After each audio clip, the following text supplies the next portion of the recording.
I'm at the main library in downtown Columbus. It's one of the best resources in the city for historical information. In my preservation work, I do a lot of research here, especially in primary sources. These are the sources created at the time an event happened. And one of the best sources I've found, and one of the most entertaining, is the history of Port Columbus Airport. It was developed by Ernest Stork, who was city engineer at the time, responsible for construction of the airport. He created a remarkable historical record of the construction of what is today John Glenn International Airport, but at the time was called Port Columbus, America's greatest air harbor. It has original tags worn by people at the reception. This is the invitation, and this is really entertaining for the stamp fans. This is what's called a first day cover. This envelope was mailed on the airplane that flew out of Port Columbus the day of the dedication with a special cancellation. And for stamp people, it's a really collectible kind of thing. The original airline was Transcontinental Air Transport that flew out of Port Columbus and provided this service all the way to the West Coast in connection with the Pennsylvania Railroad and the Santa Fe Railroad. This is a photo of the hangar at Port Columbus, built at the same time the terminal was. This photo shows the dedication day at Port Columbus, July 8th, 1929, when a train arrived from New York after an overnight run. People got off the train onto a Ford tri-motor airplane and flew from Port Columbus to an airport in Oklahoma, boarded another train there, took that overnight to an airport in New Mexico, boarded another plane there and flew on to Los Angeles.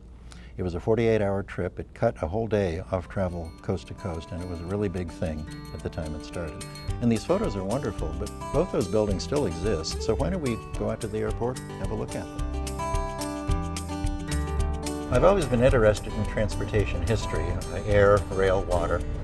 And one of the reasons is my great-grandfather on my mother's side took a trip in the summer of 1930 on the Graf Zeppelin, the German dirigible that provided transatlantic passenger service in the late 1920s and early 1930s. I have a movie he made of this trip, and it shows traveling over fields in Europe and frightening the cattle and landing at the terminal in eastern Prussia at the time. It's now part of Poland. We're going to Port Columbus, the original airport terminal for Port Columbus, but it wasn't the original airport. There was a field called Norton Field, named for a World War I flyer. It was for mostly recreational flying. It wasn't really a passenger terminal per se. There wasn't commercial service. And as aviation developed, there was a move to build a real commercial airport for Columbus. And we are arriving right now at the historic terminal of Port Columbus. We're on the tarmac here at Port Columbus at the southeast corner of the airport. We got special permission. This is an area not open to the public, but because of historical interest, we're allowed in to have a look at original hangar number 1, built at the time the terminal was built. It's a really interesting building, definitely worth a look. Hi, George. Sure. Good to see you. Good to see you today. This is George O'Donnell. He's with the Columbus Historical Society, and he's working hard on preservation of hangar number 1 and the original terminal building. George, tell us about the building we're in, hangar number 1. Tell me the story. Very frankly, the airport has done an outstanding job maintaining this building. Well, they really have, because you have the original concrete floor, you have the original steel structure. The steel roof is up there, even though it's been concealed by a lowered ceiling. So it's in largely original condition, really. It is.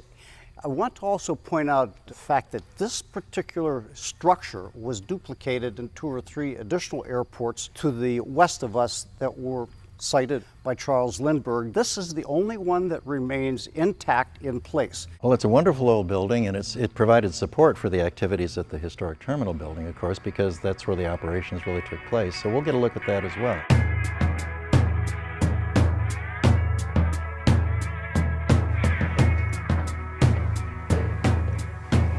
Hi, Mike. Hi, Jeff. How are you? Good to see Welcome. you. We are up on the 3rd level, not very high up for a control tower, but that's where we are. And tell me what went on out here on the pavement outside. If you look here, Jeff, you can see the original TAT hangar, which is right across the way, and this southeast corner was the airport. This building was dedicated July 8th, 1929, and Amelia Earhart, Mr. Lindbergh, a lot of people were here. They came on a train from New York, got on the 4 tri-motors, and this was the first flight was here in Columbus. It was a very, very historic building, and that's why we want to save it, because it's the first. Well, it's an important building, but it also is a sound building, structurally stable. We raised a lot of money, $53,000, and which was matched by the Columbus Foundation, and that took care of taking all the mold. And I think you found some of the original decoration in the ceiling as well, didn't you? We did a few, and there's also a fireplace. And the airport authority just put a brand new roof on the building this summer. I remember, I was here before. Which and I'm it did excited not- about. That's it great. did not have a roof like this one. did- no, it leaked like a sieve. That's one of the reasons it got so wet, but That's right. it's dried out now.